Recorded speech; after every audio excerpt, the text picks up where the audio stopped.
अस्सलाम वालेकुम। मेरा नाम मोहम्मद मंसूस है। आज का हमारा टॉपिक है ब्रेन। आपने कभी सोचा है कि इंसान का ब्रेन इतना फास्ट क्यों है? चलिए पहले मेरा एक क्वेश्चन है, आप कमेंट सेक्शन में बता सकते हैं कि इंसान का दिमाग एक वक्त में कितनी चीज़ों पर कंसंट्रेट कर सकता है। 3 ऑप्शन हैं, पहला 1, दूसरा 5, तीसरा 8। अब बैक टू द टॉपिक चलते हैं। इंसान का दिमाग आपको पता है, फर्ज करें इंसान का दिमाग 100% है तो इंसान का दिमाग 100 में से 6% चलता है। जब इंसान शुरू हुई थी तो इंसान का दिमाग चलता था 0.45%। अक्सर लोगों का मानना है कि 0.45% अब भी चलता है, पर ये थ्योरी पुरानी है। अब आप खुद सोचें, दुनिया में सबसे ज़्यादा तेज चलने वाला दिमाग है 40%। इंसान का दिमाग 70% तक चल सकता है। फर्ज करें एक बच्चा होता है, ठीक है, उसके तो पता ही नहीं होता है कि इंसान क्या है, जानवर क्या है, चीज जगह क्या है। फिर वो कैसे समझता है कि इस वॉइस का मतलब ये है, इस वॉइस का मतलब ये। आप खुद सोचें कि इंसान का एक छोटे बच्चे का दिमाग कितना तेज होगा कि वो समझ जाता है कि ये जो ये आवाज निकल रहा है, वो एनालाइज कर देता है कि इस आवाज का ये मतलब है। जैसे एक बच्चे के सामने आप कहोगे खाओ खाओ, बच्चे को जब खाना खिलाओगे तो वो समझ जाएगा कि जब उसे भूख लगेगी वो आपको बोलेगा खाओ खाओ, तो आप समझ जाओगे कि वो कह रहा है मुझे खाना चाहिए। ये एक एग्जाम्पल है कि इंसान का दिमाग कितना तेज चलता है। अब इंसान का दिमाग 100 में से 6% चलता है। सबसे ज़्यादा तेज चलने वाला मैं आपको रिकॉल कर देता हूँ, 40% चला है अभी तक।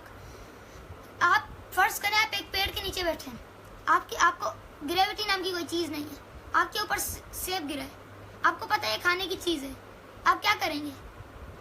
बेसिकली उठा के खा लेंगे क्योंकि आपको पता है खाने की चीज आप खाओगे। पर उसने विदाउट लॉजिक एक बात सोची कि ये जो चीज है पेड़ से जमीन पे मेरे पास क्यों आई, ऊपर क्यों नहीं गई? ठीक है, तो मैं आपको बता देता हूँ कि ये थ्योरी थी, उस टाइम पे ये थ्योरी थी, अब ये सच बात है। अब मैं आपको बता दूं, न्यूटन का दिमाग 100 में से 8% चलता था और उस टाइम पे आम इंसानों का ब्रेन चलता था 3%। आइंस्टाइन का दिमाग चलता था 20%। उसके ब्रेन को निकाला गया था, उससे इंसानों को पता चला था। और मैं आपको बता दूं कि ये किसी मशीन से हमें पता नहीं चला है, ये ग्रेटेस्ट साइंटिस्ट का इनका भयानक सच है। वो ये कि जब ये मर जाते हैं तो इनका दिमाग निकाला जाता है, उस पर रिसर्च की जाती है। अब मैं आपको बता दूं कि एक थ्योरी है स्टीवन की। इस थ्योरी में ये है कि ये हमें बताता है कि हर इंसान एक जैसी जिंदगी जब गुजारता है, एक जैसी जिंदगी में रहता है, तो उनका दिमाग उनके साथ वाले दिमाग से बराबर होता है। जैसे स्कूल क्लास में 30 बच्चे होंगे तो तीनों का दिमाग सेम लेवल पर होगा। फॉर एग्जाम्पल, जैसे आपने देखा है greatest scientist Einstein, Newton, Edison, ये सारे फेल आते थे। आइंस्टाइन को इनकी टीचर ने कहा था ये पागल है, अजीब अजीब बातें करता है। फिर इसकी माँ को पता था कि ये होशियार है, और उसके बाद इसने एक थ्योरी निकाली, थ्योरी ऑफ रिलेटिविटी। इसका दिमाग इतना तेज था कि इसे हर किस्म की वॉइसेस सुनाई देती थी, अर्थ से लेके अर्थ की ग्रेविटेशनल फोर्सेस की, ग्रेविटेशनल रेडिएशंस की। अब मैं आपको बता दूं ग्रेविटेशनल रेडिएशंस क्या है। आइंस्टाइन ने कहा था कि ग्रेविटेशनल रेडिएशंस एक ऐसी चीज है जिसके बारे में इंसानों को कभी पता नहीं चलेगा। पर 2017 जून के महीने के अंदर इंसानों ने एक मशीन बनाई है जो इनको कैच करती है, और इनसे पता चला कि अगर हम इसकी स्पीड में अर्थ के अंदर घूमें तो हम टाइम ट्रेवल कर सकते हैं। और आप ब्लैक होल के बारे में तो आप सबने सुना होगा। तो ब्लैक होल के बारे में मैं बता दूं, उसकी ग्रेविटी बहुत तेज होती है, उतनी तेज होती है कि लाइट भी वहां से क्रॉस नहीं कर पाती है। फॉर एग्जाम्पल, अगर आप ब्लैक होल के थोड़े दूर से 3 चक्कर करेंगे, 3 सर्कल्स लेंगे, तो इससे ये होगा कि जब आप अर्थ पे वापसी जाएंगे तो आप 200 साल पीछे होंगे, क्योंकि अर्थ में आपके लिए तो वो 3-4 घंटों का टाइम होगा, पर अर्थ में वो ऐसे होगा कि सालों बीत जाएंगे, क्योंकि स्पेस एंड टाइम अलग अलग चीजें, ये दोनों कंबाइन नहीं कर सकती। और पैरेलल वर्ल्ड्स, आपको मैं बता दूं पैरेलल वर्ल्ड्स क्या होते हैं। अक्सर लोग सोचते हैं कि वो एक दिमागी ख्याल है, पर नहीं। आपको पता है हमारे यूनिवर्स के अंदर, सिर्फ हमारे यूनिवर्स के अंदर 3% और अर्थ्स हैं। इस अर्थ के अलावा जहाँ पर इंसान रह सकते हैं, और ये भी थ्योरी है कि वहाँ पर इंसान पाए जा सकते हैं। और वो इसलिए क्योंकि उनका एटमॉस्फेयर हमारे एटमॉस्फेयर जैसा ही है, वहाँ पर वाटर है, क्योंकि सबको पता है जहाँ पानी है वहाँ पर लाइफ है, water is equals to life. ठीक है, तो back to the topic. Edison का दिमाग चलता था 100 में से 8%। उसने क्या क्या किया? पंखे, लाइट, उसने पूरे 200 इन्वेंशंस किए। क्रोमोफोन उसका ही इन्वेंशन है, और ऐसे उसके बहुत सारे इन्वेंशंस हैं। और एडिसन एक ग्रेट साइंटिस्ट था जो स्कूल में नहीं गया था, वो स्कूल में फेल आता था। और मैं आपको बता देता हूँ, एडिसन ने बिजली और बल्ब का इन्वेंशन नहीं किया था। उसने 200 से ज़्यादा दफ़ा बल्ब का इन्वेंशन किया, पर वो हमेशा फुल ऑफ गया। उसके बाद जैसे ही उसने सही किया तो उसी वक्त एक और साइंटिस्ट ने उसे पास किया, और दोनों ने साथ किया। पर सबको पता था कि एडिसन ने ज़्यादा मेहनत की है, तो इसलिए इसके क्रेडिट्स कहते हैं एडिसन के, क्योंकि उसकी मेहनत ज़्यादा थी और उन सबको उसका बैकग्राउंड पता था।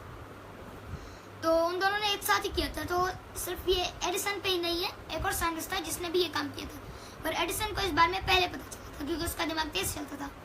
क्योंकि आप खुद बताएं, स्टार्टिंग कहाँ से हुई थी इंसानियत की? पहले कोई मशीन नहीं थी, कोई मेटल नहीं था, तो सोचे इंसान का दिमाग कैसे तेज हुआ होगा।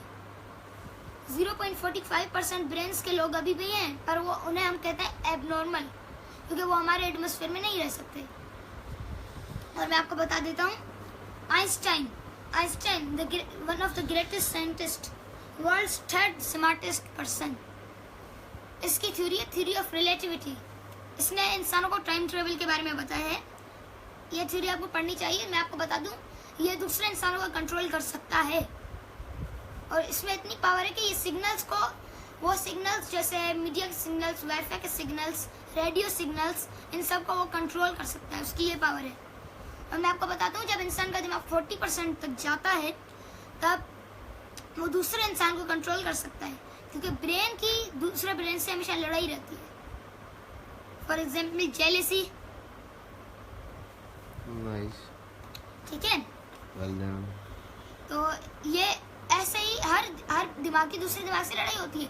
अगर कोई दिमाग किसी दूसरे दिमाग से अफजल होता है, तो वो उसे शो ऑफ करता है। ठीक है, जैसे ही मैं ये जोक था, जैसे आप फ्रेश। ठीक है, अब बैक टू द टॉपिक। देखें, इंसान का जो दिमाग है, आइंस्टाइन की ये खासियत थी कि हर इंसान अपना दिमाग 6% से ज्यादा कर सकता है, पर वो उसकी एज पे होता है। जैसे हर एज के हिसाब से आप उस लेवल तक आपका दिमाग ले सकते हैं, पर अगर आपने उससे ज्यादा किया तो आपका दिमाग रीसेट हो जाएगा, या आपका दिमाग फट सकता है। What's your age? 11। Back to the topic. ठीक है, तो इंसान जितना पढ़ेगा, जितना दिमाग को इस्तेमाल करेगा, वो उस हिसाब से बढ़ता जाएगा। तो इसीलिए, और मैं आपको बता दूं, वर्ल्ड्स रिचेस्ट मैन कौन है, मुझे बताएगा? वर्ल्ड्स रिचेस्ट मैन, आपको इसके बारे में पता है? माइक्रोसॉफ्ट इंजीनियर है, उसने माइक्रोसॉफ्ट में MS Excel, Paint, PowerPoint, इन सबको बनाया है। ठीक है, इसको हर 5 सेकंड में $3000 मिलते हैं। मैं आपको इसके बारे में बता दूं, ये जो मोबाइल से इन्वेंटर है, एक इलेक्ट्रॉनिक डिवाइजर है, ये अपने बच्चों को मोबाइल नहीं चलाने देते। क्यों? क्योंकि इसकी एक रिसर्च है, इसके मुताबिक बच्चों को या किसी भी एज के इंसान को अगर आप 1 घंटे से ज्यादा मोबाइल चलाने देंगे, तो उसकी लर्निंग कैपेसिटी खत्म हो जाएगी, वो और नहीं सीखेगा। इसीलिए मोबाइल कम से कम चलाएं। अगर आपकी ये आदत है तो ये बुरी आदत है। इसमें सिर्फ इंसान को पढ़ना चाहिए और अलग अलग तरीके से घूमना चाहिए। या ऐसे जैसे मोबाइल ऑन की गेम खेलने लग गए, मोबाइल ऑन की फेसबुक चलाने लग गए, या मोबाइल ऑन की यूट्यूब चलाने लग गए। ठीक है, तो ये अब आपको मैंने अपनी कुछ नॉलेज दी है। ब्रेन के बारे में बहुत नॉलेज है, जैसे conscious brain, pre conscious brain. Brain की बहुत सारी वायर्स हैं। ब्रेन छोटा है पर उसके अंदर बहुत सारे हिस्से, उसके अंदर 3 डायमेंशनल स्पेस होता है, जैसे डोरेमोन की पॉकेट है। ठीक है, अब आपको मैंने तरीका बता दिया है। आपको इंटेलिजेंट बनना है तो ज़्यादा से ज़्यादा पढ़ें। जो आप जिस टॉपिक में आपका इंटरेस्ट है उसमें आप पढ़ते जाएं। वो अलग बात है कि आप बोर होते हैं, वो आपके सेल्स की परेशानी है। तो इससे आपको ये एक बुरी आदत है, इससे आपको कम करना है। और जब भी आपको टाइम मिले, मौका मिले, तो आप कुछ नया सीखना है। इससे योगा के आपका दिमाग तेज चलता जाएगा। जब वो तेज चलेगा तो उसकी परसेंटेज बढ़ेगी और इससे योगा के आप एक रियल पर्सन बनेंगे। देखिए, ब्रेन और इंसानों में भी अलग अलग किस्म के होते हैं, जैसे common, rare, epic, legend, ultra legend.